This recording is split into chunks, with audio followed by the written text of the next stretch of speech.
Con todos los participantes, les agradezco por su presencia en el segundo día de las conferencias dentro del curso Aplicando la Matemática. El día de hoy vamos a tener dos ponencias, la primera por el doctor Antonio Meneses y la segunda por el ingeniero matemático Pablo Molineros. El nacimiento de la ciencia fue la muerte de la superstición. Thomas Henry Huxley. Doy la bienvenida al doctor Antonio Meneses y le reitero el agradecimiento por colaborarnos el día de hoy con la conferencia. ¿Puedo empezar?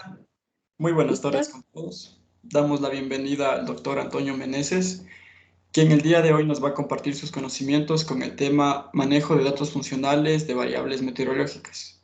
El doctor Antonio Meneses es doctor en matemáticas por la SPOT, cuenta con un diplomado superior en pedagogía universitaria por la Universidad Nacional de Chimborazo, máster en gestión ambiental por la Universidad Nacional de Chimborazo, máster universitario en técnicas estadísticas por la Universidad de Coruña, España, doctor en estadística e investigación operativa por la Universidad de Coruña, España. Ha colaborado como docente de pregrado y posgrado en la Escuela Superior Politécnica de Chimborazo y es actualmente docente titular en la UNACH.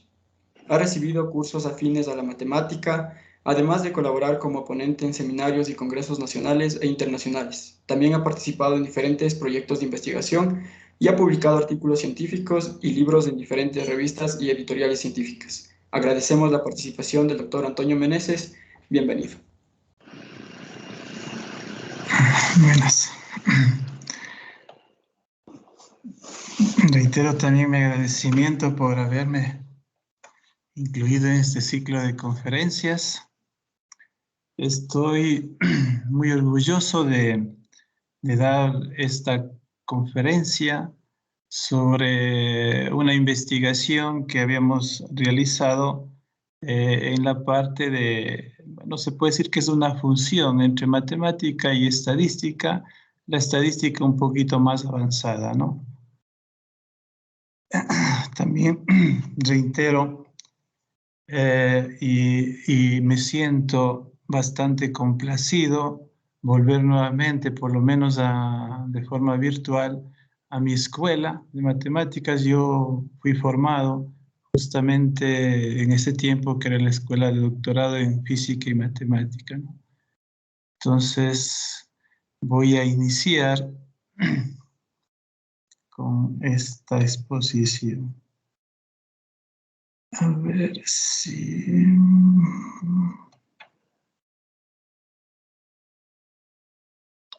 Si me confirman, se ve la presentación.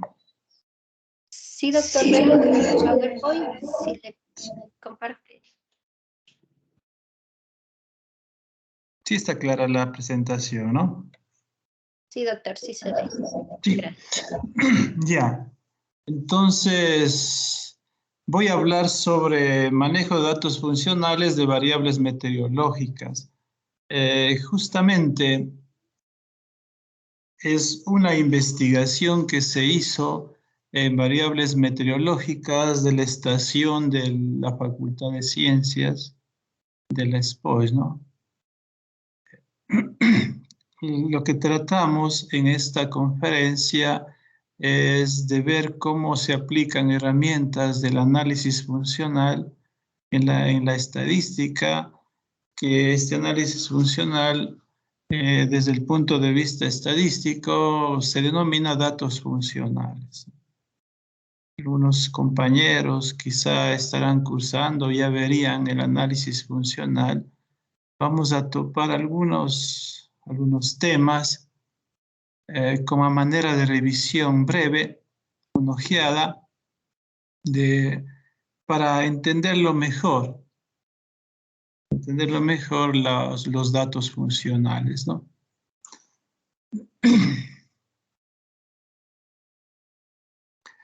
Entonces vamos a ver, no sería conceptos, algo breve del análisis funcional para el análisis de datos funcionales.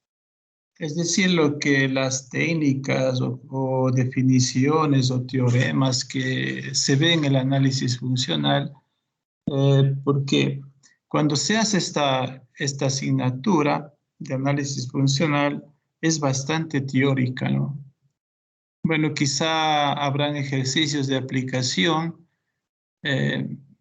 pero aquí vamos a ver cómo se aplica de forma más práctica los conceptos, teoremas, axiomas del análisis funcional. Por ejemplo, lo que se ocupa bastante es la parte de un espacio vectorial. Los espacios métricos, los espacios de Banach, normados, el espacio de Hilbert, ¿no? Entonces, cuando se ve el análisis funcional, vemos todos estos temas como unidades. Como somos matemáticos, lo vemos en teoremas, demostraciones, y quizás se hace algunos ejemplos porque la parte teórica mismo es un poco abstracta. Entonces no hay muchos, que digamos, ejemplos para verlo de forma real, ¿no? Entonces esta es la manera de considerar este análisis funcional en datos reales. Vamos a ver algo muy rápido del espacio vectorial, sus propiedades que tiene, ¿no? Sus propiedades que tiene para que se forme este espacio vectorial. Igual como en la carrera de matemáticas siempre estamos viendo o se ve estas propiedades, ya sea de grupo, de campo, de espacio vectorial, ¿no? Sí, como ven es bastante teórico, ¿no? Se define de una forma general los X, Y y Z que pertenecen a este espacio vectorial y debe cumplir con estas propiedades. Sí. Entonces, dentro de este espacio vectorial también se puede definir conceptos como subespacio, combinación lineal, independiente, transformación lineal. Sí. Bueno, luego, una vez que ya terminamos de ver esto del espacio vectorial, definimos ahí una métrica, como vemos ahí, ¿no? Una métrica que debe cumplir esas propiedades o esos axiomas, ¿no? Y lo denominamos a este espacio vectorial. Si yo le defino una métrica que cumpla en esas condiciones, entonces lo definimos como un espacio métrico, ¿no? Un espacio métrico bastante conocido es el espacio R2, con la métrica usual que se dice, ¿no? Sí, y hay muchos espacios métricos, ¿no? Dependiendo de si cumple o no esas propiedades para hacer una métrica, ¿no? También otros conceptos, como se ve en la diapositiva, se habla, una vez que ya tenemos una métrica, se habla de una sucesión de Cauchy. Una vez que hablamos de una sucesión de Cauchy, se habla de completitud de un espacio. ¿Sí? Completitud de un espacio, ¿no?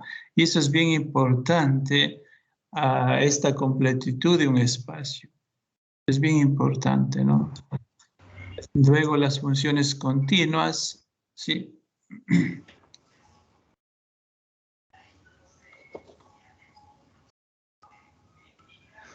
Por ejemplo, unos ejemplos de métricas en el análisis de datos funcionales que se utilizan, mejor dicho, ¿no?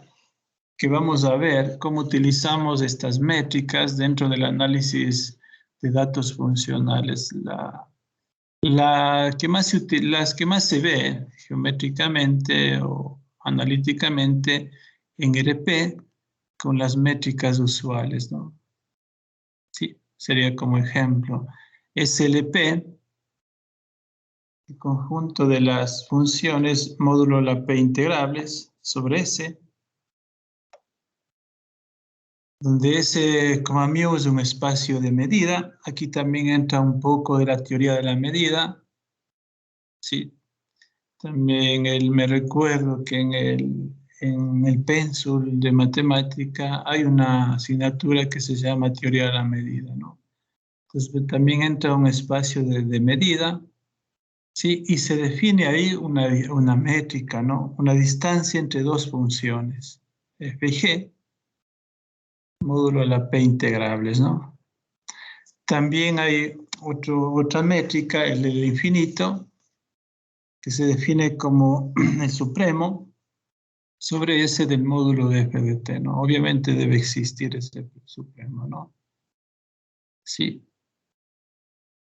Y ahí se define también la métrica entre estas dos funciones. Bueno, hay muchas métricas que existen y se puede definir, ¿no? Luego, una vez que vemos los espacios métricos, vamos a centrarnos también en el espacio normado. También se define la norma, ¿no? La norma que debe cumplir, o sea, la definición general de norma, ¿no? ¿Por qué estamos haciendo esto? Porque vamos a generalizar un poquito a funciones, ¿no? Por eso estamos hablando de cosas un poco abstractas, para luego decir, esta es la norma, esta es la distancia que hemos utilizado para hacer tal técnica, para codificar tal técnica en un software. Pues esta distancia hemos utilizado, ¿no? Entonces, luego del espacio métrico se define este espacio normado, donde la norma debe cumplir esas propiedades, ¿no? Sí, debe cumplir, ¿no? Aquí nos dice que un espacio normado induce siempre un espacio métrico si le definimos así la métrica como la norma de x menos y. Bueno, nos dice que el contrario no es cierto, obviamente, ¿no? Y dado que una distancia d, habría que comprobar las propiedades anteriores para que sea norma, ¿no? Sí.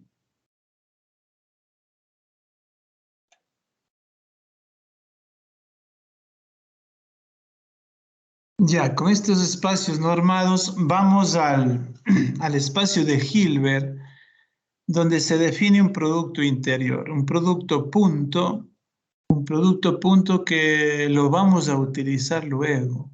Lo vamos a utilizar luego para hablar un poquito de modelos funcionales, primero con respuesta escalar y luego con respuesta funcional. ¿Sí? Entonces necesitamos saber, no saber, sino acordarnos de lo que es un espacio de Hilbert, ¿sí? Donde se define un producto interior de forma general, ¿no? Sí, de forma general. Bueno, muy particular sería el producto a punto de vectores, ¿no? De forma muy particular. En este caso, X y Y pueden ser funciones, sí. Entonces aquí nos dice igual que un espacio de Hilbert induce siempre un espacio normado, definiendo la norma como el producto escalar, ¿no? De esa manera, elevado a la 1. También el contrario no es cierto en general, salvo que la norma verifique la ley del paralelogramo, nos dice, ¿no? Ahí tenemos la ley del paralelogramo. Entonces se define el producto interior de esa manera. Sí. Entonces vamos poco a poco viendo las herramientas o los conceptos básicos que vamos a utilizar para ya entrarnos a la aplicación de datos funcionales. Haciendo un recuento, ¿no? Un breve recuento de esto. Aquí tenemos ciertas propiedades en espacios de Hilbert, ¿no?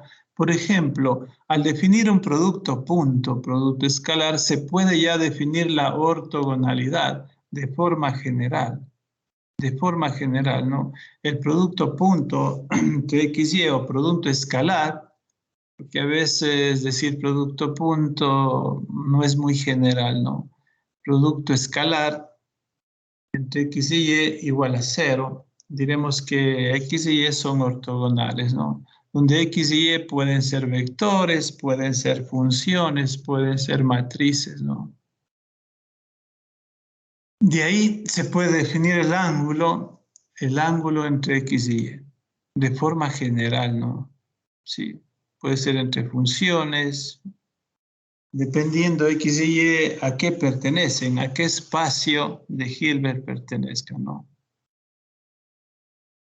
También se habla un poco de la base, que es un conjunto de elementos cuya combinación lineal genera todo el espacio. Sí, de una base, ¿no? Y dependiendo de cómo estén los elementos de la base, llamaremos base ortonormal, base de elementos ortogonales con norma 1. Entonces aquí nos dice, dado una base, un espacio de Hilbert, siempre se puede construir una base ortonormal por el procedimiento de Gram-Schmidt. Si es, todos los que han visto esta parte de espacios, se hace inclusive, se demuestra, se prueba o se demuestra la construcción de una base, ¿sí? Con este procedimiento de Gram-Schmidt. Sí. Ya, entonces bueno, les vi conveniente hacer un recuento o un recuerdo de todos estos espacios para poder hablar un poco de esto cuando ya hagamos la aplicación, ¿no? Sí, porque no hubiera sido conveniente hablar de algo que, bueno, que no nos recordemos siquiera a simple vista, ¿no? Sí. También vemos algunas propiedades, otras, mejor dicho, de un espacio de Hilbert. Por ejemplo, la desigualdad de Bessel. Tenemos también cómo la norma de x al cuadrado se puede poner como una sumatoria, ¿sí? Ahí vemos de x cómo es de la forma, ¿no? También una proyección ortogonal de h sobre f, proyección ortogonal. Los ejemplos de bases para L2. Vamos a hablar bastante, o la aplicación más en la práctica, se utiliza el espacio L2. Bases que hay en el espacio L2. Sí, hemos de ver unas bases importantes que se consideran en el espacio L2, como son, bueno, las bases de Spline, las bases de Fourier, las que vamos a utilizar, ¿no? Sí. Ahí están unos ejemplos también de base. Por ejemplo, base polinomial, la de Fourier, esta vamos a utilizar. Esta de Fourier, ¿no? Ya, entonces, una vez que hacemos esta pequeñísima recuento, como les hablaba, ahora vamos a la parte práctica, porque la conferencia en sí es del manejo de los datos funcionales en variables meteorológicas. ¿Cómo hemos manejado para sacar estos resultados, ¿no? Sí. Entonces, lo que habíamos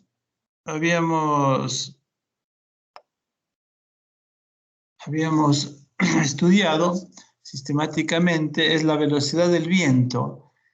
Habíamos hecho una diferencia de las velocidades del viento a 20, 30 y 50 metros desde el suelo. Vamos a ver cómo está la velocidad del viento desde el punto de vista de curvitas, ¿no? De curvitas de velocidad del viento de 20, 30 y 50 metros del suelo. Aquí también, bueno, voy a hablar un poquito sobre esta utilización de entornos Bootstrap de confianza para detectar pequeñas diferencias significativas en grupos de curvas de velocidades del viento, ¿no? Sí, quizá tal vez hayan visto ya un poco de lo que es el método Bootstrap, pero aquí es en la parte de datos funcionales, ¿no? Y si su relación con la temperatura. Vamos también a ver como modelos de tipo lineal la velocidad del viento y la relación que existe con la temperatura, presión, radiación solar y humedad, utilizando herramientas estadísticas. Bueno, en este caso es de mucha importancia en la práctica, ¿no? Por ejemplo, ¿para qué sirve lo que estamos haciendo, por lo que hemos investigado? Para diseñar estructuras de edificios, ¿no? Campos de generación eólica, de energía eléctrica y muchas otras aplicaciones que se puede dar a este estudio, ¿no? Bueno, esta investigación había basado en aplicaciones de herramientas del análisis funcional desarrolladas en un paquete que se llama FDA USC del software. Este paquete es desarrollado por unos investigadores de la Universidad de Santiago de Compostela, ¿no? Que se dedican a la parte de datos funcionales y del análisis funcional. Como objetivo que nos planteamos,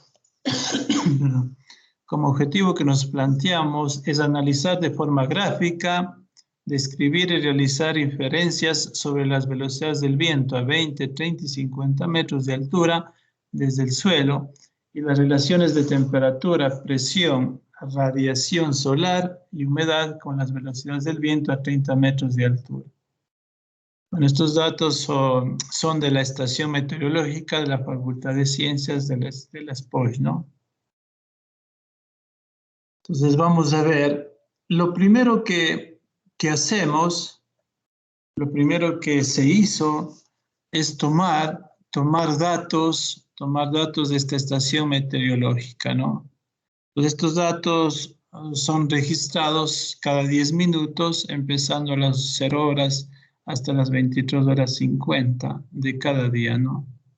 Bueno, durante los 365 días del año, que ese año que tomamos no era un año bisiesto, ¿no? Entonces aquí presentamos de cómo hicimos, cómo se hizo este archivo de datos, cómo se los hizo, ¿no? Aquí nos dice que para el estudio se tomó como dato funcional, esto es importante, ¿no? Como dato funcional, la curva diaria discretizada en 144 puntos igualmente espaciados que corresponden a intervalos de 10 minutos.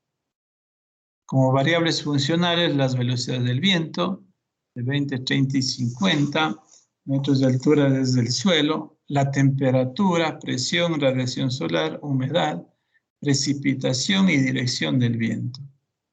Cada una con 365 datos funcionales. ¿Sí? Entonces, con estas 365 curvas vamos a analizarla, ¿no? ¿Sí? Entonces, lo primero que se hizo es ver la parte exploratoria gráfica de estas curvas. Como observamos ahí, ¿no? Estas son las curvas, las velocidades del viento a 20 metros de altura desde el suelo.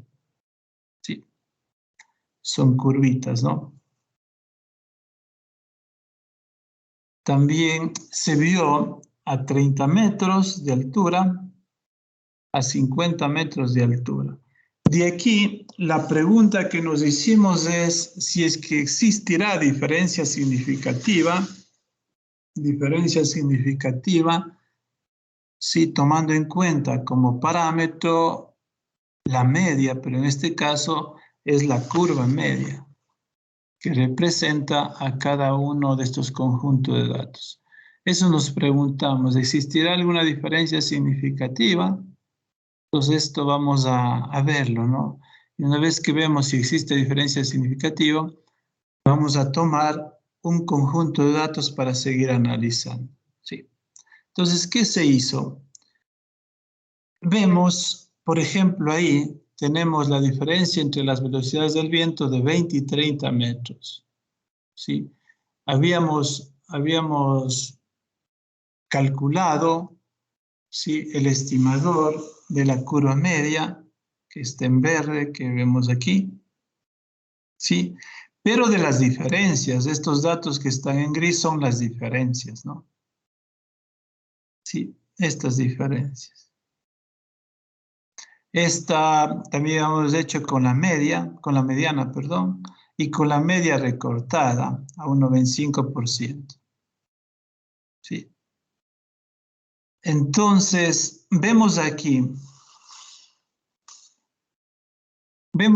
gráficamente que, si en el primer gráfico de aquí, vemos que si yo tomo las diferencias, y ahí lo que hemos calculado es el estimador de la curva media, y lo que está en rojo es un entorno de confianza bootstrap que se llama, ¿no?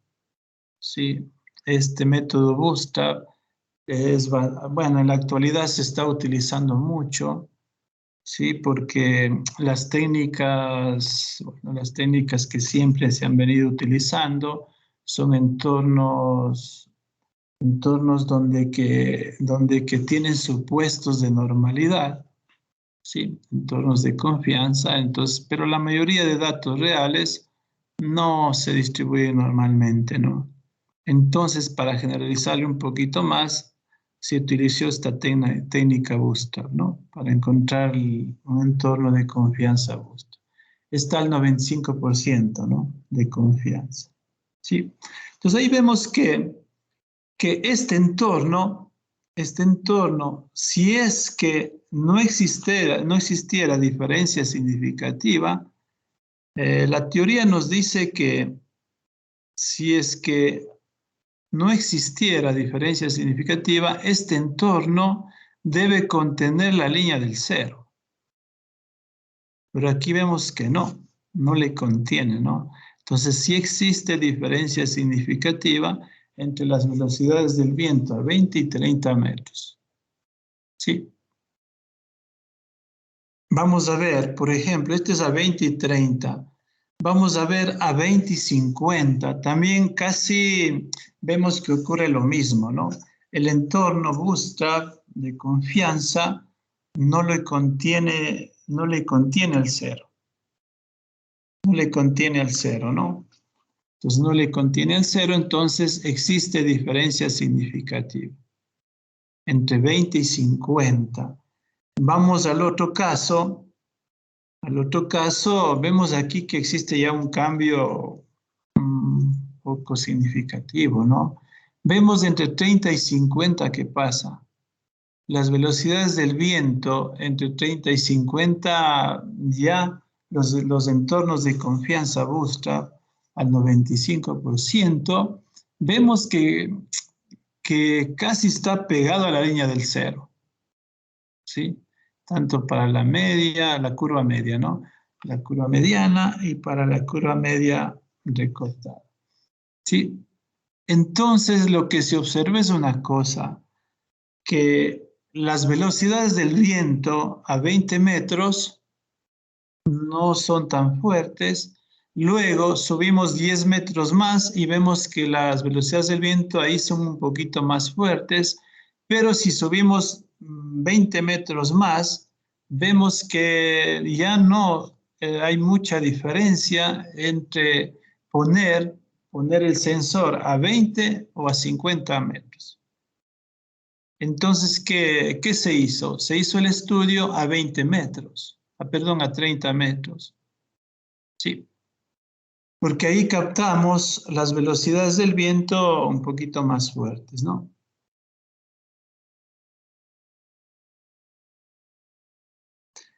Ya.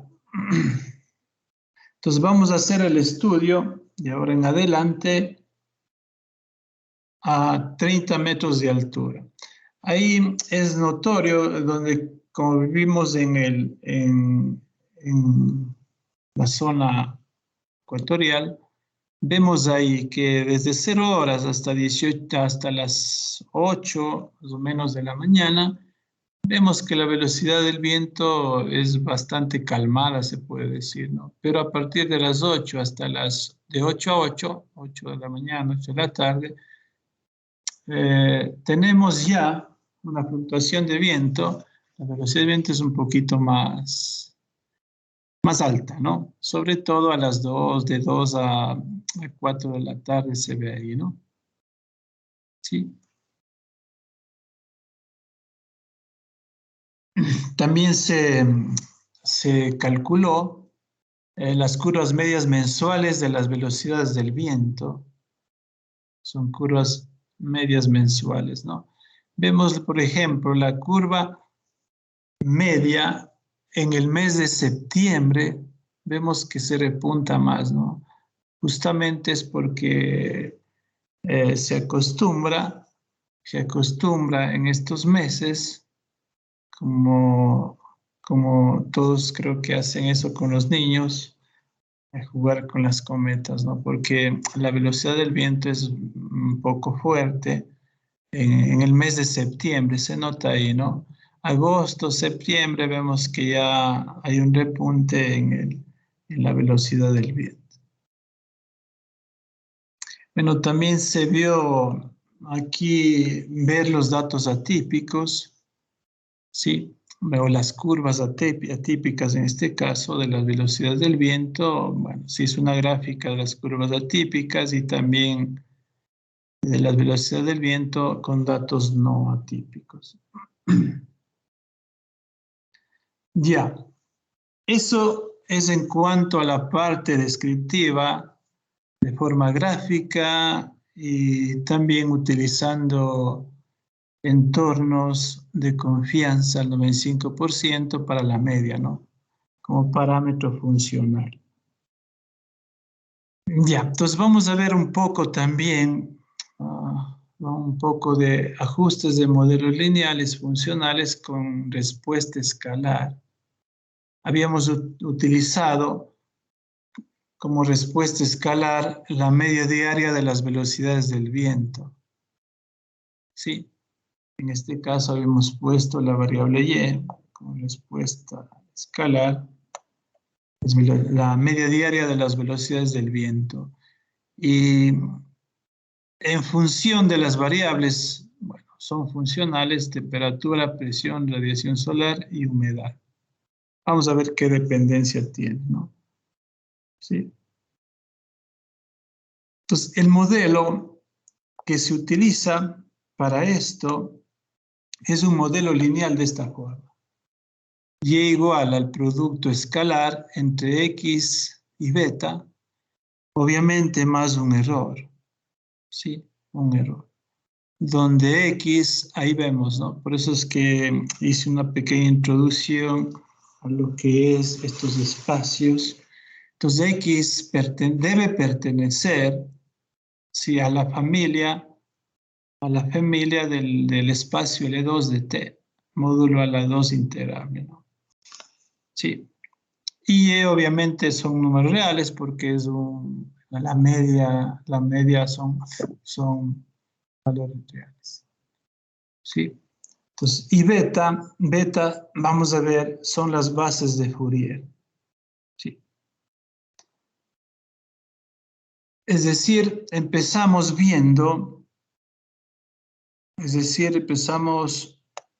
aplicando este modelo funcional con respuesta escalar. Si tomamos en cuenta la temperatura, vamos a ver cómo afecta la velocidad del viento mediante la temperatura, ¿no? Sí, entonces para ajustar este modelo utilizamos los valores de la temperatura, las curvas de la temperatura que tenemos aquí y las bases de Fourier, ¿sí? La temperatura diaria en el año con las bases de Fourier. Vemos que aquí, si ustedes observan, ¿sí? Es más suave, justamente por eso, ¿no? Sí, vemos las temperaturas, son curvas bastante suaves. ¿Sí?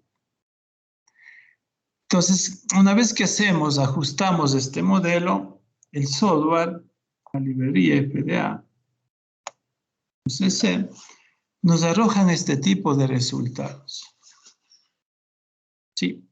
Entonces, la mayoría yo creo que debe haber hecho ajustes con modelos de regresión lineal,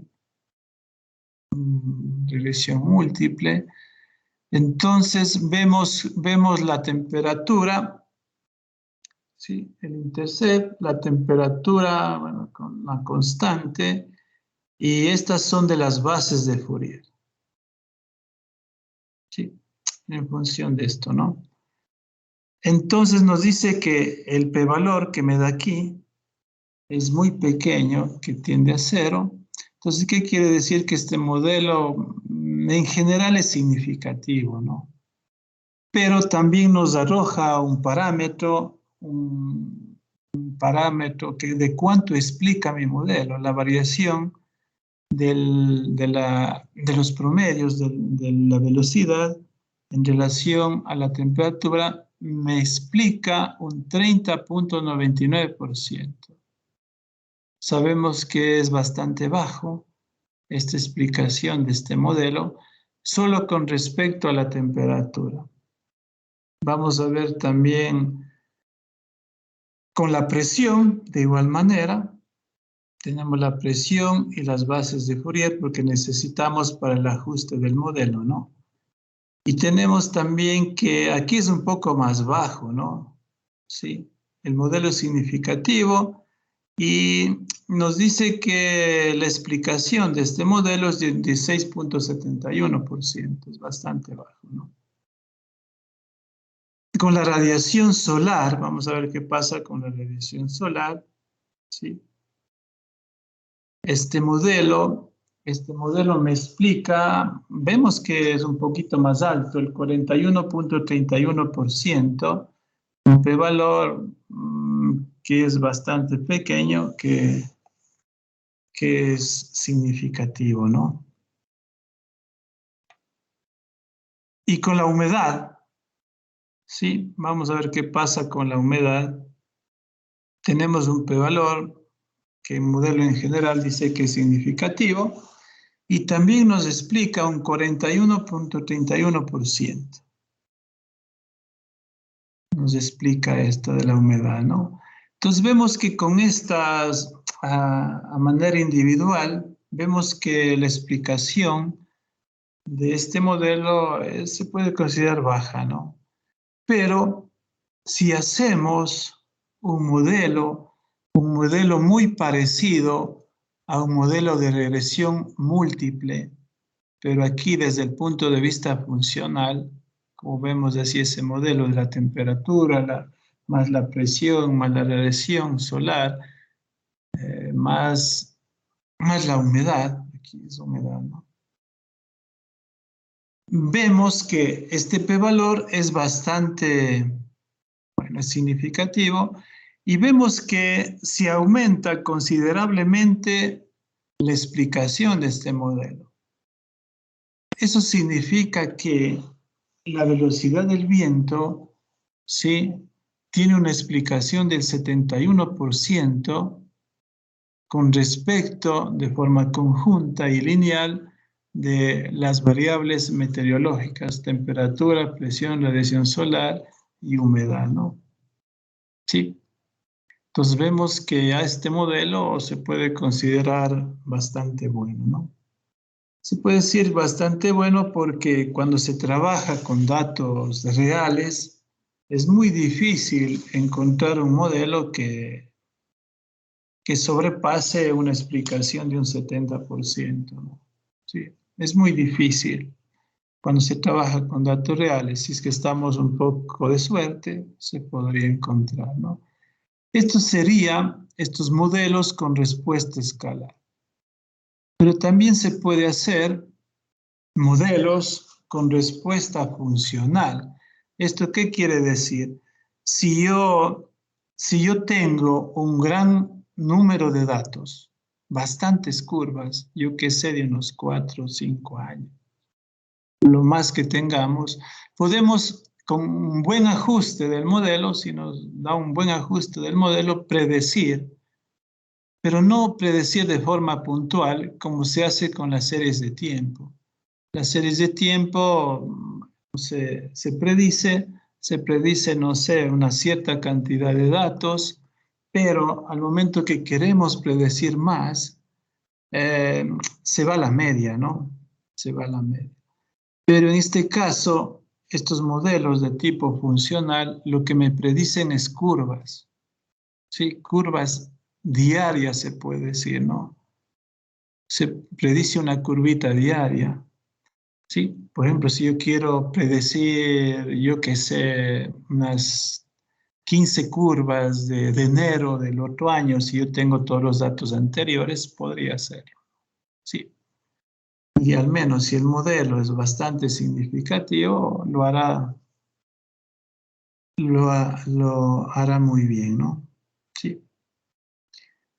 Entonces, lo que se quiere es las velocidades del viento a 30 metros, ¿sí? Si ajustamos el modelo, en este caso, si ajustamos el modelo con la temperatura, ¿sí? Vemos en la parte izquierda están las velocidades del viento en bases de Fourier y en la parte derecha está la velocidad del viento como predicción del modelo funcional de la velocidad del viento a 30 metros con respecto a la temperatura.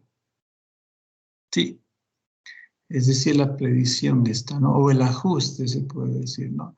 Eso sería con la presión, con la temperatura, perdón. Con la presión vemos que está también, ¿no? Geométricamente hablando, gráficamente. Con la radiación solar se le ve un poquito mejor, ¿no? Con la humedad igual se le ve un poco mejor. Sí.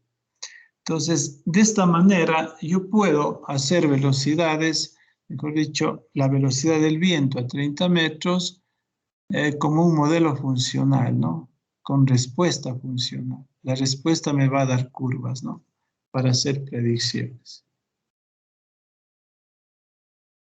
Muchas gracias por la atención que me han dado durante este tiempo. Yo creo que no creo que me pasé. Sí, yo creo que todavía me falta un poco más. Entonces, la idea de estos datos funcionales o el objetivo que persigue estos datos funcionales es generalizar un poquito más en cuanto a la parte del análisis descriptivo, porque nosotros hemos hecho análisis descriptivo de datos, como hace la estadística descriptiva, la tradicional, la básica. Aquí también se hace lo mismo, pero con curvas. En lugar de puntos, hacemos curvas. Hacemos igual, lo mismo, ¿no? Y de la misma forma se puede hacer cuando se ajusta modelos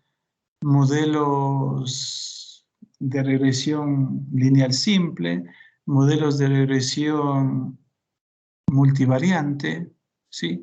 De la misma forma podemos hacer aquí con modelos de regresión, como vemos, con respuesta escalar y también con respuesta funcional. Sí, también, bueno, voy a dar un dato también que se está investigando y también se está publicando, se va a publicar. También tenemos un modelo no paramétrico con datos funcionales predictivo, ¿sí?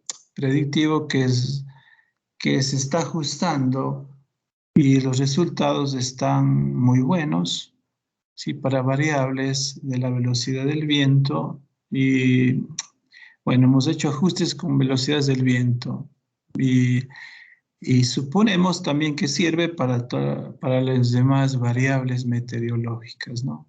Entonces, este modelo, por ahora al menos, está muy bien. También se pretende en futuras investigaciones hacer aplicaciones con datos funcionales de voltaje, ¿sí? en kilovatios hora que se mide. Entonces queremos también hacer eso porque justo estamos en un proyecto de investigación con energía fotovoltaica.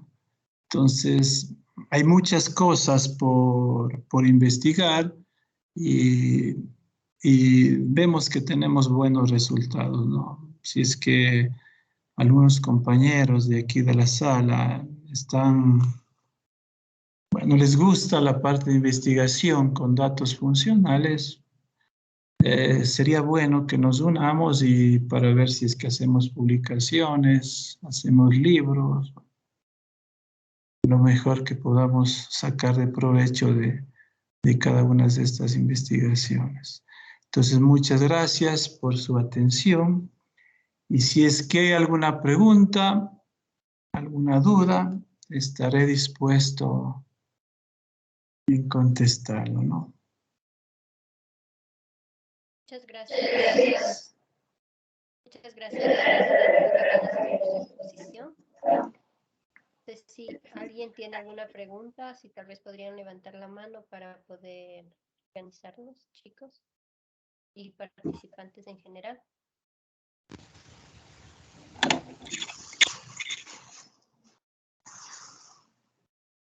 Bueno, yo tenía una pregunta, doctor, específicamente, como hablaba usted de que los datos son de las estaciones meteorológicas del SPOCH. Yo tengo conocimiento que en la zona de la UNACH tienen también bastantes estaciones meteorológicas en toda la zona alta. Por la relación laboral que tuve, bueno, trabajé con compañeras en las que se encargaron de esta instalación de torres en la zona de Achupallas y todo eso. ¿Se ha hecho análisis en correlación con todas estas estaciones? Porque sabemos que hay del SPOCH, de la UNACH, y también hay, si no me equivoco, del Instituto de Meteorología del Ecuador. No sé si se han hecho estudios combinando todos estos datos. Este momento, bueno, mi esposa y yo estamos en un proyecto de investigación del SPOCH que tiene varias microestaciones meteorológicas.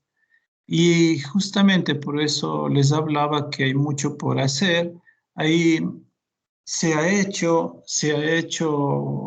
está haciendo correlaciones entre las variables meteorológicas, es decir, si existe diferencias significativas en cada una de estas estaciones. Sí, entonces se está también aplicando modelos con compañeros que están ahí también involucrados en este proyecto. Están haciendo modelos, un modelo que también aplican es del caos, otro también de redes neuronales y el modelo que les expliqué anteriormente. Entonces estamos viendo cuál de esos tres modelos tienen mejor ajuste, ¿no? Y también se está aplicando esta metodología Bootstrap, que acá al menos no es muy conocida, pero pega muy bien. Pega muy bien en el sentido de que esta metodología o este método no requiere de supuestos de normalidad, porque es muy difícil encontrar conjuntos de datos que se distribuyan normalmente. Pero esta técnica no necesita supuestos de normalidad.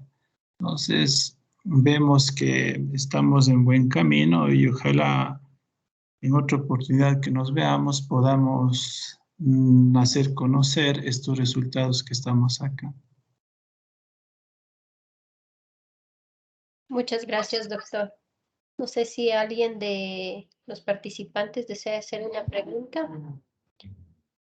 Si no, agradezco al doctor Antonio por su presentación y le agradezco también de parte de la carrera de matemática. Tenemos una pregunta, doctor Víctor Condemaita.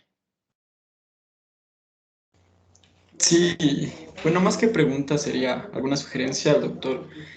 Lo que pasa que sí, bueno, primero que nada, excelente exposición. Partir desde nociones básicas de lo que es el análisis funcional, me parece bastante idóneo esa parte. Y después, bueno, pedirle pues algún tipo de bibliografía que usted utiliza para entender más la parte aplicativa, ¿no? En lo que sí el análisis funcional se trata. porque evidentemente nosotros trabajamos justamente análisis funcional, pero nos dedicamos a la parte matemática, ¿no? Justamente los teoremas, axiomas, lemas y demás, pero no a la parte aplicativa en sí del análisis funcional. Entonces sí me gustaría a lo mejor si es que nos puede, no sé, si me puede presentar algún tipo de bibliografía para poder comenzar a entender mucho mejor esta parte del análisis funcional. Eso sería, doctor. Con mucho gusto. A ver, yo voy a enviarle la bibliografía a la compañera Rosita. Todo lo que se concierne a datos funcionales está bien documentado, al igual que el análisis funcional también está muy bien documentado en la parte teórica. También en datos funcionales tenemos mucha bibliografía, ¿no? Igual está la bibliografía que es de la parte teórica y también está cómo se aplica en el software. Un software bueno, en el R que yo creo que la mayoría ya está utilizando. Hay una librería, justamente se llama la librería FDA-UCC. Los compañeros que hemos trabajado con ellos de la Universidad de Santiago de Compostela, ellos también tienen mucha bibliografía y otros también otros autores a nivel mundial que han documentado muy bien, ¿no? Yo le haré llegar, más luego le puedo enviar la bibliografía, inclusive si es que el compañero que me preguntó si es que me envía el correo electrónico, podría hacerle llegar también unos libros que si es que está interesado en leerlos, ¿no? Muchas gracias, doctor. Pues toda la información que nos ayude, pues yo compartiré con todos los participantes y si desea, Víctor se comunica directamente con el doctor, le paso el correo del doctor por interno o si no, yo les puedo hacer llegar a todos los participantes, doctor. Muchas gracias. Muy bien, un gusto. Nos veremos algún día. Muchas gracias, doctor. Agradecemos su Pasen, participación. pasen Gracias. bien.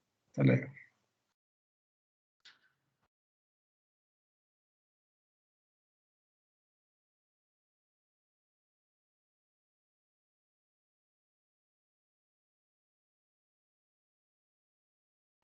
Víctor. Las matemáticas pueden ser definidas como aquel tema del cual no sabemos nunca lo que decimos, ni lo que decimos es verdadero. Bertrand Russell. A continuación recibimos al ingeniero matemático Pablo Molineros con su ponencia Construcción de un modelo de elección binaria para determinar la demanda de crédito en el Ecuador durante la crisis por el COVID-19. Pablo Molineros es ingeniero matemático graduado de la Escuela Politécnica Nacional. A nivel académico se ha desempeñado como asistente de investigación en el Departamento de Matemáticas de la Escuela Politécnica Nacional del Ecuador. Ha sido tutor académico a tiempo parcial en la Federación de Estudiantes de la Escuela Politécnica Nacional, FEPON, y vicepresidente de Cultura en la Asociación de Estudiantes de Matemática e Ingeniería Matemática de la Escuela Politécnica Nacional. Profesionalmente ha desempeñado cargos como analista de datos junior en el Banco Central del Ecuador durante los años 2019 y 2020 y actualmente colabora como analista de datos en la Cooperativa Policía Nacional. Ha aportado en el análisis, depuración, estimación y validación de modelos matemáticos para el sector financiero. Agradecemos la participación del ingeniero Pablo Molineros. Bienvenido. Muy buenas tardes, muy buenas noches, perdón. Me voy a activar mi cámara. Un momentito. No sé si se me escucha bien. Sí, le escuchamos. Perfecto. Muchas gracias por la presentación. Muy buenas noches con todos. Bueno, hoy voy a comentarles un poquito de lo que fue este trabajo de investigación, que lo realicé como tesis de pregrado para obtener el título de ingeniero. Bueno, voy a proceder a compartir mi pantalla. Un segundito.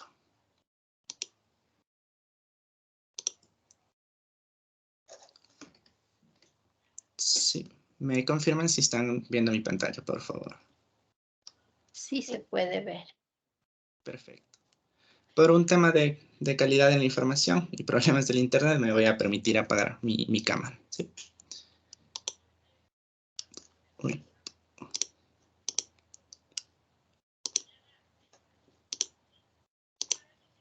Ya, listo. Bueno, como les mencioné, el tema que voy a tratar hoy es la construcción de un modelo de elección binaria para determinar la demanda de crédito en el Ecuador durante la crisis por COVID-19.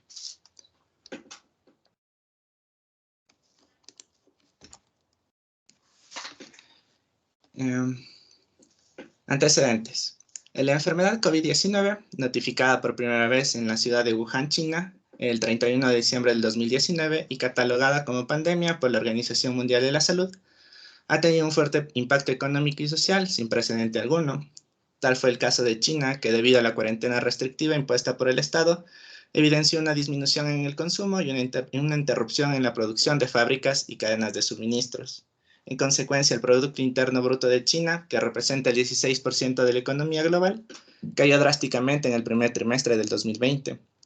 En Estados Unidos, cerca de 10 millones de personas perdieron sus empleos durante el mes de marzo del 2020, una cifra histórica que no se registraba desde la crisis financiera en 2008. Sin ir más lejos, el estado de excepción, restricciones de movilidad, suspensión de la jornada laboral y cierre de las fronteras en el territorio ecuatoriano frenaron el desarrollo socioeconómico del país.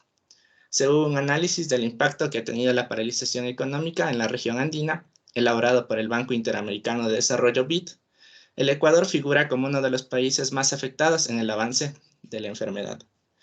Como consecuencias, ante este escenario se evidencia un aumento en la tasa del desempleo, afectando directamente a los ingresos de los hogares. Además, también se da una mayor apertura al financiamiento informal, a través de prestamistas locales, amigos y familiares. La fácil obtención de capital a través de préstamos informales produce un exceso de endeudamiento, ya que las personas que a menudo lo utilizan este crédito para solventar deudas anteriores, lo que no les permite aumentar su economía y ponen en riesgo su crecimiento económico. Como posibles soluciones, la formulación de políticas públicas es esencial para ayudar a mitigar los efectos de la crisis causada por la enfermedad. Implementar medidas destinadas al financiamiento de crédito por desempleo, subempleo y autoempleo, créditos con bajo interés a pequeñas y medianas empresas, extensiones en los pagos y flexibilidad financiera apuntan a reactivar la economía. De modo que identificar los perfiles de estas personas que necesitan acogerse a un plan de apoyo económico es de suma importancia para la correcta aplicación de las políticas públicas. En relación a toda esta problemática expuesta, se propone la aplicación de un modelo de elección binaria que permite identificar y cuantificar el aporte de las variables que inciden sobre la probabilidad de recurrir a un crédito. Es necesario mencionar que en los últimos años el uso de estos modelos ha ido tomando gran relevancia en diferentes ramas de la investigación debido a su alta capacidad de predicción cuando se trabaja con probabilidades de éxito y fracaso, así como la facilidad en la interpretación de sus coeficientes y la amplia disponibilidad de software para su análisis y cálculo. Bueno, un poquito pasando ya a la teoría, vamos a empezar revisando una revisión rápida del modelo lineal general. ¿Sí? El modelo lineal general es una de las técnicas básicas del análisis econométrico y nos permite estudiar la dependencia de una variable, denominada variable dependiente, respecto a una o más variables, denominadas variables explicativas.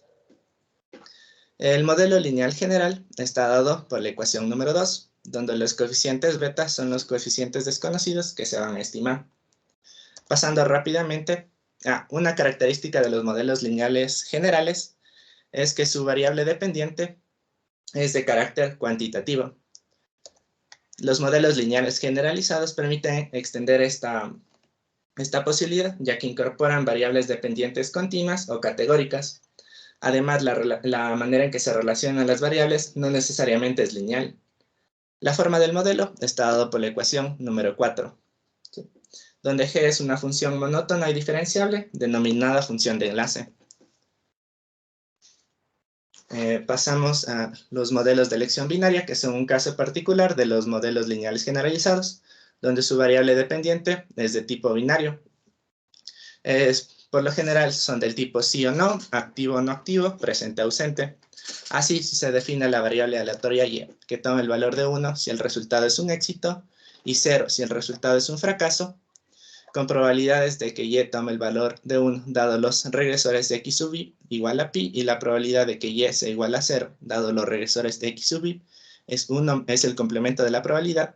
Se considera el modelo dado por la ecuación número 7. Dos de los modelos de elección binaria más populares son los modelos Logit y Probit.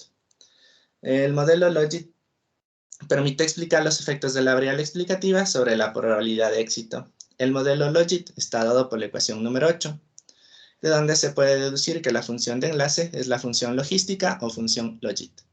Por eso es el nombre de este modelo.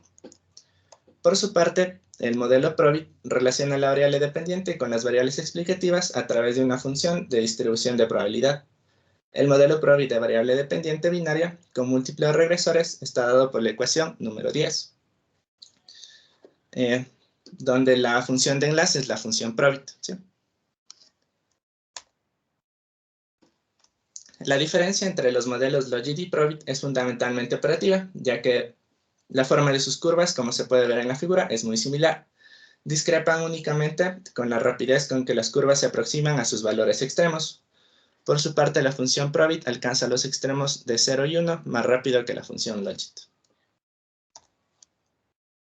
Bueno, para pasar a la estimación de este modelo y de los resultados, he desarrollado un aplicativo en Shiny Apps para que la presentación sea un poquito más dinámica. Entonces voy a proceder a abrir el aplicativo y ya les comparto la pantalla. Denme un segundito mientras se está abriendo.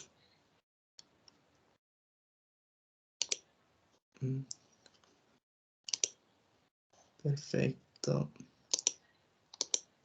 Voy a proceder a compartir este aplicativo. Sí. ¿Me confirman si están viendo la pantalla? Por favor. Sí, estamos viendo. Perfecto. Listo, aquí tenemos el aplicativo que se desarrolló en base a la construcción de este modelo.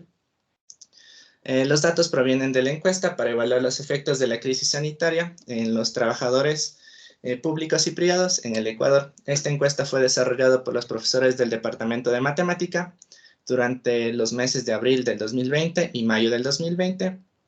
Esta información fue recogida a través de un cuestionario electrónico diseñado por la Dirección de Gestión de la Información y Procesos de la Escuela Politécnica Nacional. Inicialmente, la base de datos cuenta con 3.868 registros y 42 variables que describen las características demográficas, socioeconómicas y financieras de los trabajadores. Sobre la muestra se realizó un estudio de cada variable y se analizaron los registros inconsistentes, los datos faltantes y también se realizó la corrección del tipo de dato. Aquí podemos navegar a través de todas. Tenemos un diccionario de los datos, de las variables que fueron recogidas, y tras esta depuración que les mencioné, se contó con un total de 3.683 variables y 42, de un total de 3.683 registros transversales y las 42 variables. Se realizó un análisis descriptivo de algunas de las variables más importantes. Aquí tenemos nuestra variable que va a definir la demanda de crédito, que es nuestra variable Y, que corresponde a la pregunta de la encuesta. Actualmente, dadas las circunstancias de la crisis sanitaria, ¿usted necesitaría de un préstamo? Como podemos ver, el 56.53% menciona que sí necesita de un crédito, mientras que el 43.47% menciona que no lo necesita. Si nos vamos a examinar un poco la situación laboral, vemos que el 42.36% menciona que se encuentra desempleado, seguido de un 23.75% que son empleados públicos, un 20.23% empleados privados y un 13.66% trabajadores autónomos o pertenecientes a las organizaciones de la economía popular y solidaria. También tenemos la variable de la actividad económica, que podemos ver en el grafiquito de barras de la parte derecha, también tenemos la urgencia del crédito. Esta variable corresponde a la pregunta que menciona cómo calificaría en una escala del 1 al 5 según su necesidad de un crédito, donde 5 es muy urgente. Podemos ver que el 42.42% menciona que necesita un crédito de manera urgente. Con respecto a la edad, la población se encuentra distribuida de 18 a 24 años, un 24.74, de 25 a 34, un 23.43, de 35 a 44, un 24.87, de 45 a 60, un 22.59%, y mayor a 60, un total de 4.37. De estos grupos es necesario mencionar que el 62.23% del grupo de 35 a 44 años necesita de un crédito, seguido de las personas del rango de edad de 45 a 60 años. Si nos fijamos en la variación de la renta, el grupo de personas que no perciben ingresos menciona que el 76.05% necesitan de un crédito, mientras que las personas cuyo ingreso ha disminuido necesitan de un 64.39% de crédito, de la necesidad de crédito, ¿sí? Otra variable importante en este estudio es la variable de tener ahorros. Vemos que el 67.2% de la población respondió que no tiene ahorros, y de ellos el 66.87% necesita de un préstamo. Si nos vamos a las variables de la deuda, el 73.58% menciona que tiene deudas, y de ellos el 64.06% menciona que requiere de un préstamo. Para la selección de variables se utilizó un algoritmo de reglas secuenciales Child, que lo que hace es relacionar mediante el estadístico chi cuadrado la variable de la demanda de crédito con las demás variables y ve cuál se relaciona de manera positiva. ¿Cuál se relaciona de mejor manera, más bien dicho? Un coeficiente chi cuadrado alto menciona que entre estas dos variables existe una alta correlación. Podemos ver las variables previamente seleccionadas, y antes de la estimación del modelo se divide la base en una muestra de modelamiento y una muestra de validación. Corresponde al 80% de la base y al 20% de la base. Además, se realiza una agrupación de categorías de algunas variables. Las más importantes que se tiene son las variables de deudas. Se clasifican las deudas en el banco y en tarjeta de créditos como en el sector regulado por la banca, sector regulado por otra entidad financiera como son cooperativas, casas comerciales, y los sectores no regulados, que son otras personas o un familiar. Personas que tienen deudas en ambos sectores y personas que no tienen deudas. Las actividades económicas también se sectorizaron debido a la gran cantidad de actividades. Se las agrupó en 4 sectores principales, como se puede ver en pantalla.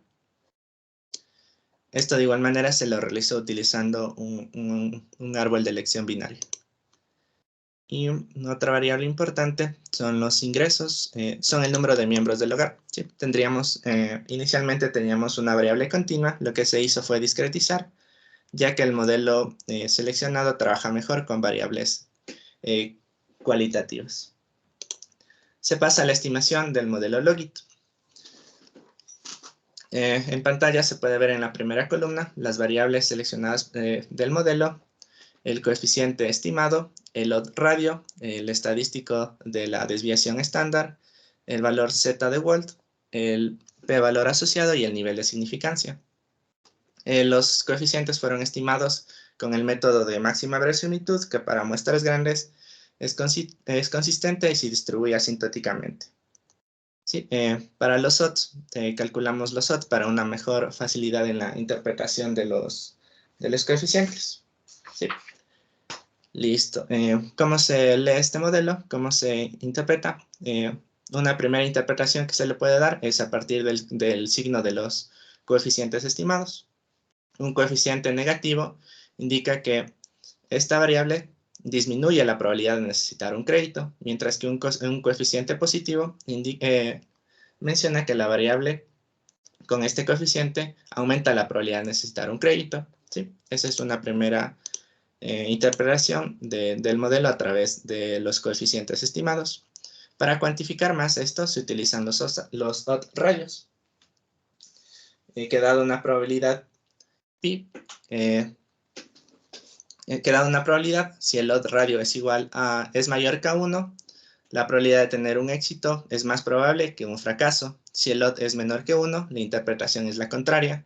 De igual manera, si tenemos un odd igual a 4, es 4 veces más probable que suceda un éxito a que suceda un fracaso, ¿sí?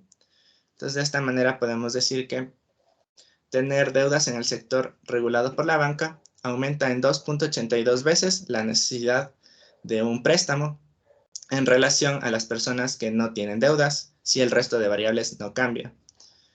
Esta probabilidad vemos que aumenta a 2.94 cuando tiene deudas en otras instituciones reguladas.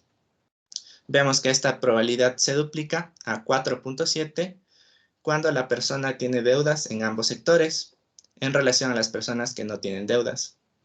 De igual manera, las personas cuyo ingreso han disminuido necesitan 2 veces más de un crédito que aquellas personas cuyo ingreso se ha mantenido. Aquí, para la interpretación de los odds menores que 1, se realiza la inversa de este coeficiente. Sería 1 sobre 0.38, que nos da aproximadamente 2.62. Entonces, las personas que tienen ahorros son menos probables en 2.62 veces cuando el trabajador tiene ahorros con respecto al que no los tiene. ¿Sí? Podemos seguir analizando las variables. Si vemos los rangos de edades, la probabilidad de necesitar un crédito aumenta mientras aumenta la edad, siendo que esta se reduce cuando es mayor a 60 años. Vemos que se reduce un poco la probabilidad. De igual manera, las actividades que se encuentran englobadas en el sector 2 de la economía y en el sector 3 de la economía son 3.25 y 2.096 veces mayor de necesitar un crédito en relación a las personas que se encuentran en el sector 1. ¿Sí? Si nos vamos a la última parte del modelo, tenemos que cuando los trabajadores poseen vivienda propia, que es la variable registro propio, la probabilidad de necesitar un financiamiento es 1.52 veces menor con aquellas que residen en una vivienda arrendada. Cuando la persona es mujer y se encuentra casada, la probabilidad de necesitar un crédito es 1.52 veces menor con respecto a un hombre casado si el resto de variables no cambia. ¿Sí? Vemos que todas las variables mencionadas son significativas a un nivel de confianza del 95%. ¿Sí? Entonces el modelo estima los parámetros son significativos. Pasamos a las pruebas de bondad y ajuste del modelo, que primero se realizan las pruebas de Bianza, Pearson y Hosmer-Lemenshow. Estas pruebas trabajan bajo la hipótesis nula de que el modelo estima perfectamente bien a los datos. Entonces, como su p-valor es es casi 0, no hay evidencia suficiente para rechazar la hipótesis nula. Por lo tanto, el modelo estimado se ajusta perfectamente a los datos. Procedemos a revisar otros índices. El índice de McFadden, que es similar al coeficiente R cuadrado en los modelos lineales, nos dice que es un índice de 0.21. Índices de McFadden entre 0.2 y 0.4 indican un modelo adecuado. También tenemos unas pruebas gráficas. ¿Sí? Pasemos a ver el índice de KS.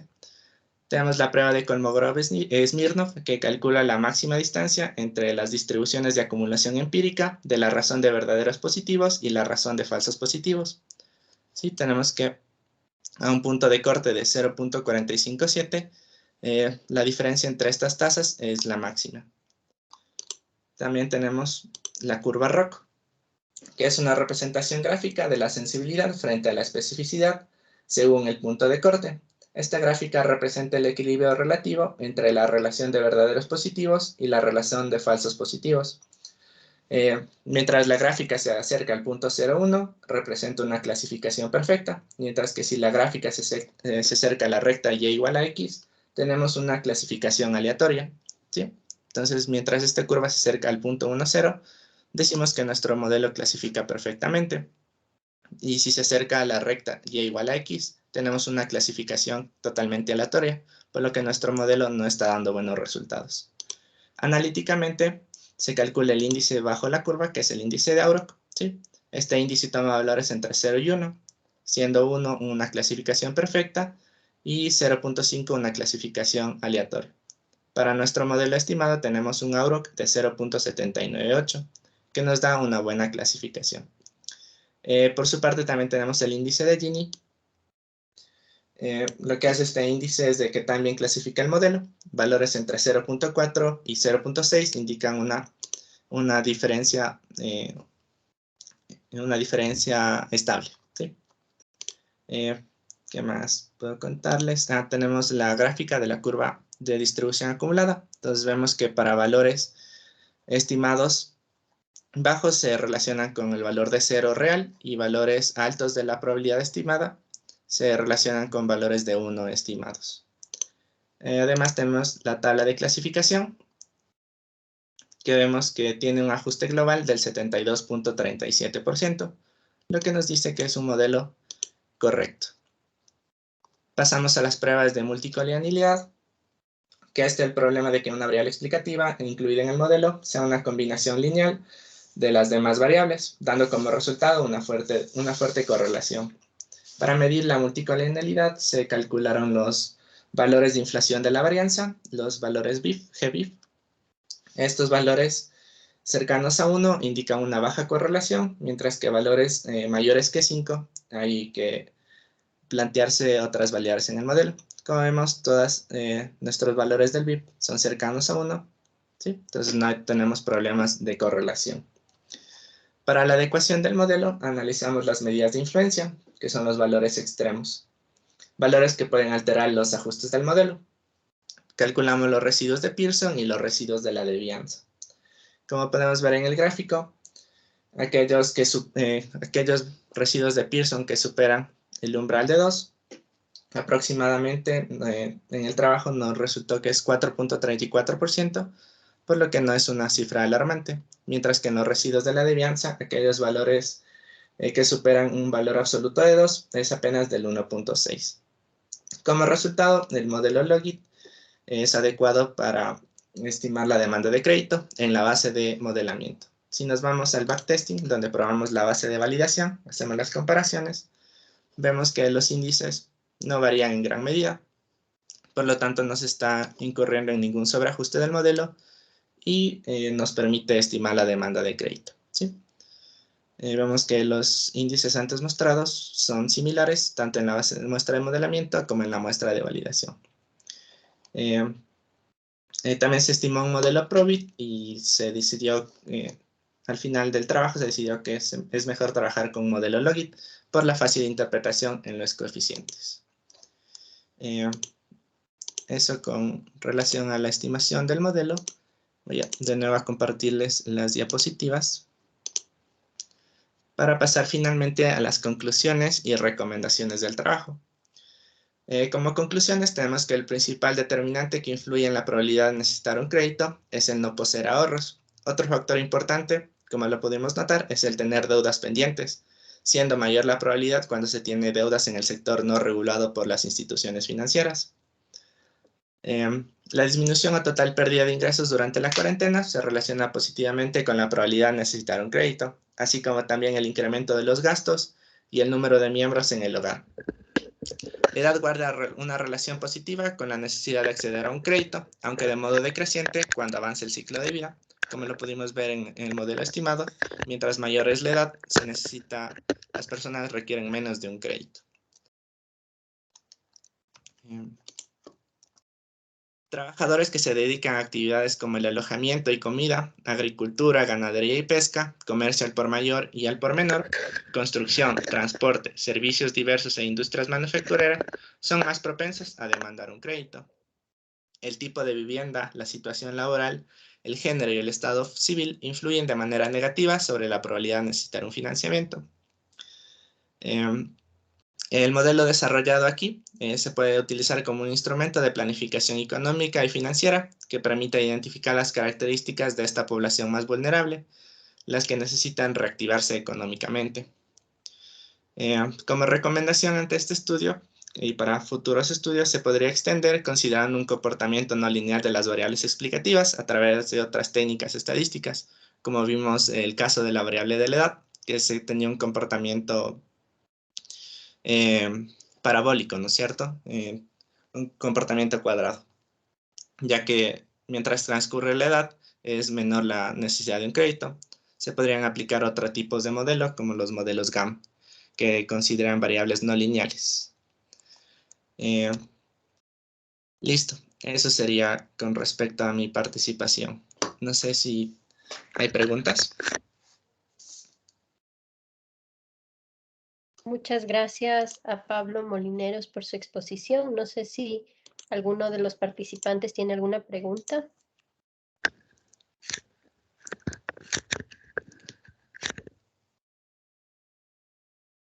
Yo tengo una pregunta, Pablo. En el caso del estudio que ¿se hizo solo con participantes de la ciudad de Quito o se incluyó gente de todo el Ecuador o de diferentes ciudades? Sí, la encuesta tiene una representatividad a nivel nacional, pero sí cabe recalcar que esta encuesta tiene un sesgo, ya que se realizó de manera digital. Entonces, las personas que no tienen acceso a Internet no pudieron responder a esta encuesta. También se propone quedó como propuesta utilizar datos censales para realizar el modelo y tener una aproximación más cercana. Sí, este modelo presenta un sesgo de selectividad, que es, al tratarse de un trabajo de pregado, se quedó limitada ahí hasta ese punto. Sí, se podría seguir trabajando en este modelo. Gracias, Pablo. No sé si alguien más, chicos, tiene alguna pregunta. Bueno, creo que no tenemos inquietudes de parte de los participantes. Agradecemos mucho su participación, Pablo, y le deseamos mucho éxito en su vida profesional. Y en una siguiente organización que tengamos, esperamos volver a contar con su participación. Muchísimas gracias. Muchísimas gracias por la invitación y encantado de poder seguir aquí apoyando al desarrollo de las matemáticas, que es un mundo súper complejo e interesante. Muchas Muchas gracias. gracias, Pablo. Bueno, con el resto de participantes, quería solo recordarles, el día de ayer se aumentó el número de participantes y he tenido un problema en incluirlos a todos en el aula virtual, pero el día de hoy estoy tratando de incluirlos a todos en el grupo de correo que hemos creado, a través del cual les estamos haciendo llegar los enlaces diarios para el acceso a las conferencias.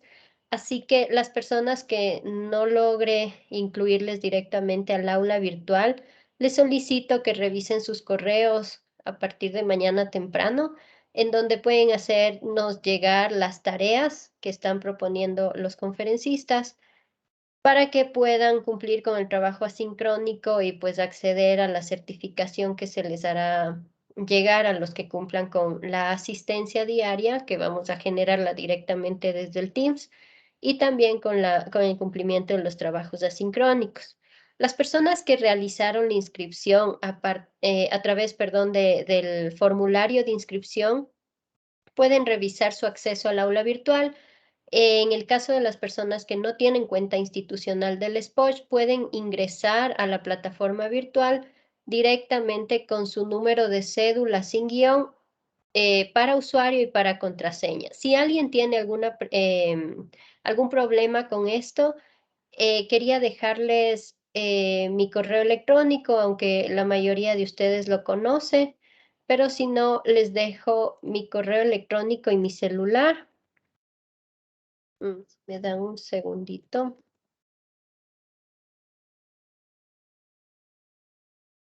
Para que, por favor, los que tienen inconveniente en entrar al aula virtual o revisar su correo para que nos hagan llegar los trabajos, pues puedan hacerme alguna consulta a través de mi teléfono y si no, a través de mi correo.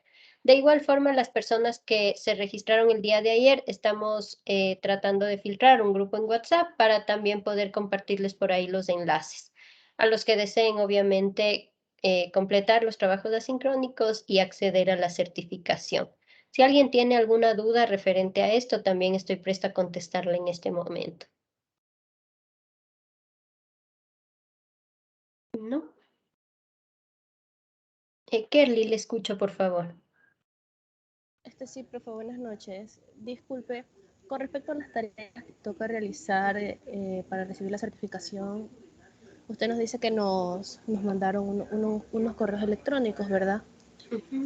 Al correo que anotamos en la inscripción, ya. Yo me inscribí ayer en ese enlace que mandó aquí al grupo, me parece. Ya.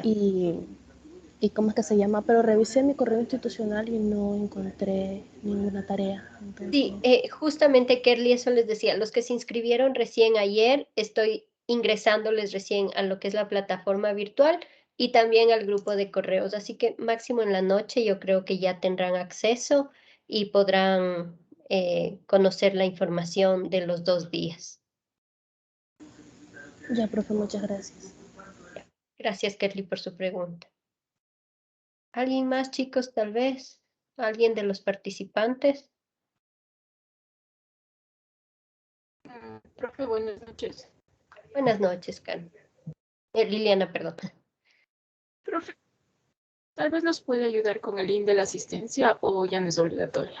Ya no, Liliana, hemos decidido descargarnos directamente del Teams para la asistencia por el inconveniente que tenemos por lo que el grupo con el que estamos trabajando es privado y también porque tenemos algunas personas que están con correos externos, entonces se nos estaba haciendo un poco complicado generar el registro, así que vamos a descargarlo directo del Teams. ¿Sí? Ya, profe, muchas gracias. Ya, agradezco a todos por su participación y les invito el día de mañana a las 6 de la tarde a la sesión de conferencias. Muchas gracias y que tengan muy buena noche. Pablo tiene una pregunta antes de desconectarnos. Sí, profe, tengo una pregunta. No sé si tal vez será posible que nos comparta, o sea, no sé, una ficha o de las personas que se van a presentar el día de hoy, bueno, el día de mañana en ese caso, para más o menos saber qué temas van a tratar y no sé, investigar un poquito más para tener algunas preguntas o más o menos Sí. así, hacer más dinámica estas reuniones. Ya, Pablo, si me da un segundito y comparto los temas que están aquí y también les paso en la noche toda la programación. Pero sí, Ya, profe, creo muchas que es gracias. importante. Disculpe la molestia. Justo mañana tenemos, perdón, aquí tengo un error. Mañana tenemos la ponencia del tema ecuación biarmónica con desigualdades no lineales. Y también, denme un segundito, porque el problema es que nosotros tuvimos cancelación del otro conferencista. Y tenemos con el doctor Leonidas Cerda justamente la parte de teoremas.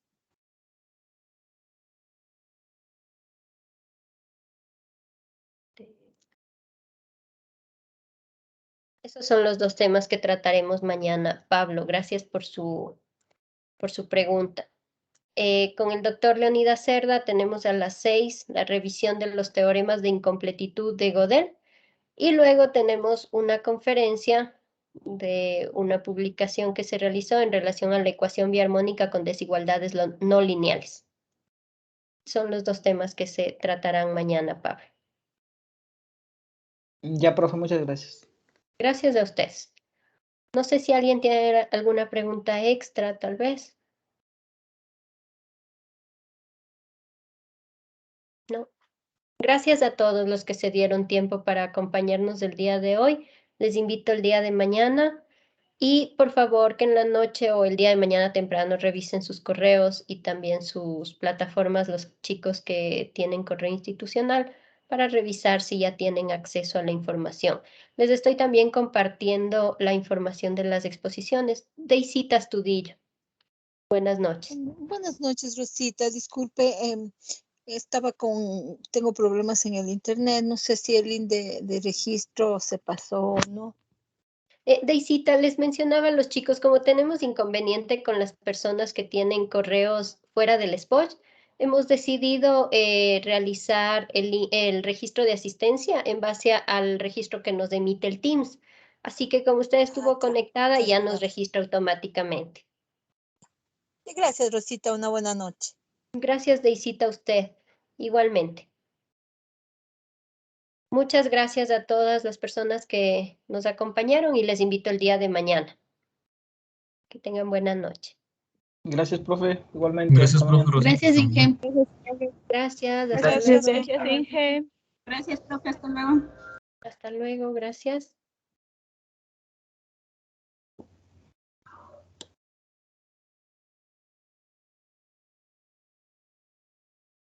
Muchas gracias, hasta luego.